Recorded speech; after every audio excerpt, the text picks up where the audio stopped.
प्रणाम सभी को ओम। चलिए आज की भी कक्षा शुरू कर लेते हैं। इसके बाद जो हमने पढ़ा था उसके बाद हम लोग आगे पढ़ते हैं, तो पहले प्रार्थना कर लेते हैं।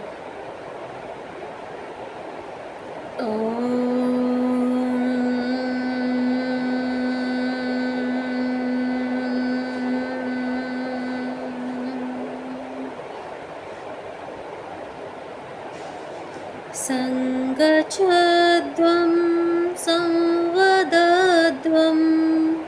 संवो मनांसि जानतां देवभागं यथा पूर्वे संजानानामुपासते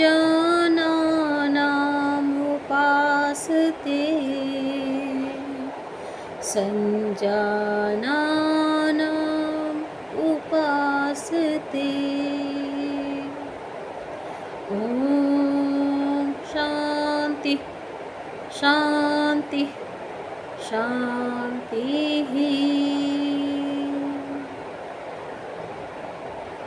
माता पिता और गुरुदेव को प्रणाम करते हुए कोमलता से अपने हाथों का घर्षण करेंगे और घर्षण से प्राप्त ऊर्जा को अपनी आँखों पर और अपने संपूर्ण शरीर में धारण करेंगे। सभी को प्रणाम, सभी को।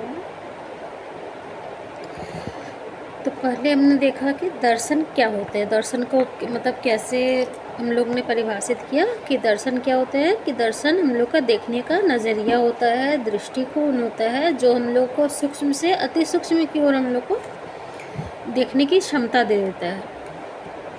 तो जब हम सूक्ष्म से अति सूक्ष्म की ओर देखते हैं तब हमको ये क्या समझ में आएगा कि ये जो संसार है वो जड़ है। जड़ यानी कि मतलब एक तरह से बोल सकते हैं कि हम लोग इसको कि ये मतलब जड़ है। अगर हम लोग वेदांत के दृष्टिकोण से अगर देखें तो इसको हम लोग बोलेंगे माया जगत, कि माया है, मतलब ये जगत कुछ है ही नहीं। जो भी सत्य है वो हमारी आत्मा ही सत्य होती है। तो वैसे ही अभी हम लोग जैसे कि सांख्य पढ़ेंगे तो सांख्य के हिसाब से जड़ हम लोग प्रकृति को बोलते हैं। प्रकृति जो होती है वो 3 गुणों से मिलकर बनती है, सत्व, रजस और तमस गुण से मिलकर बनती है प्रकृति। तो अभी हम लोग पहले दर्शन को थोड़ा सा समझ लेते हैं, उसके बाद हम लोग फिर सांख्य दर्शन शुरू करेंगे, ठीक है।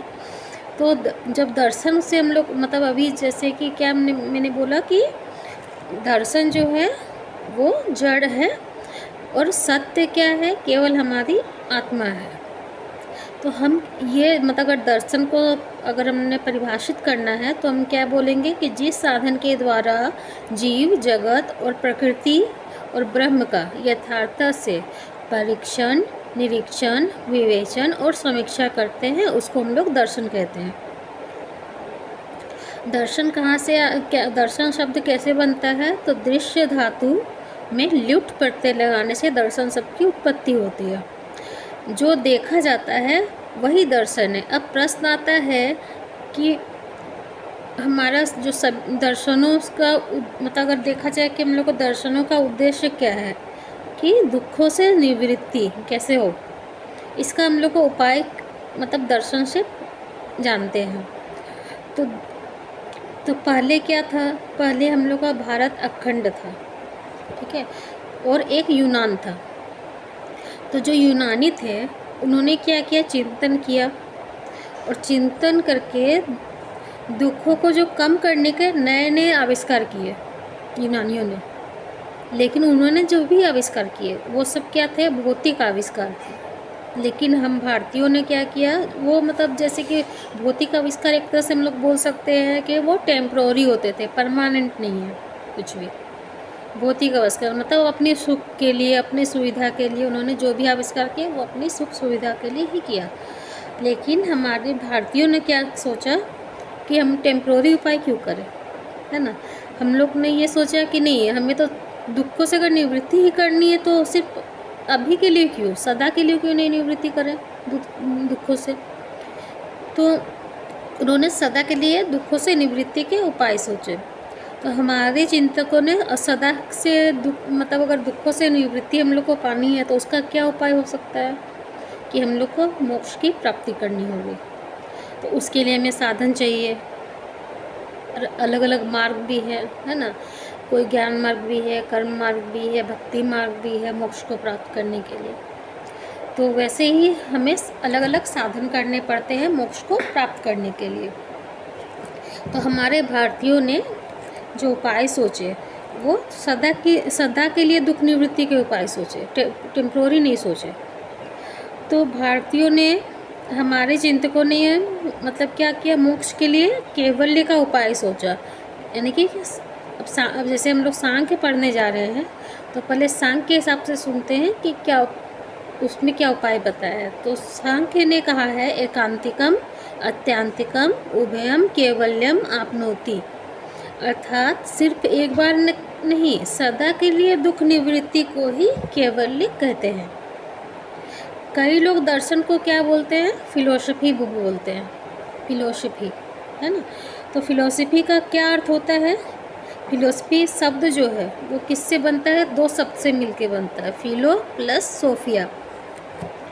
तो जिसमें फिलो का क्या अर्थ होता है, प्रेम, और सोफिया का मतलब होता है ज्ञान, ठीक है। तो यानी ज्ञान के प्रति प्रेम को फिलोसफी कहते हैं। तो जो हमारे पाश्चात्य चिंतक थे, यानी कि जो यूनानी थे या पाश्चात्य चिंतक बोलेंगे हम लोग, वो क्या है, प्रेम को, ये जो ज्ञान, ये ना ज्ञान के प्रति जो प्रेम उन्होंने दिखाया वो भौतिक सुख सुविधाओं के लिए ही, मतलब प्राप्त करने के लिए ही दिखाया, उसका उपयोग किया। तो हर एक व्यक्ति जो सोचता है वह उनका अपना दृष्टिकोण होता है कि सबके विचार तो एक समान नहीं हो सकते। तो सबका अपना अपना दृष्टिकोण होता है मतलब जगत को देखने का, या कुछ भी दुख से निवृत्ति पाने का कोई भी विचार अगर है या कोई भी दृष्टिकोण है, उनका सोचना है, वो सबका अलग अलग होता है। तो इसी तरह से सबका अलग अलग दृष्टिकोण होता है, और यही सब जो दृष्टिकोण होता है उसी को हम लोग बोलते हैं दर्शन। आगे हम लोग पढ़ेंगे नेक्स्ट वाले वीडियो में, फिर बहुत ज़्यादा वो लेंदी हो जाएगा।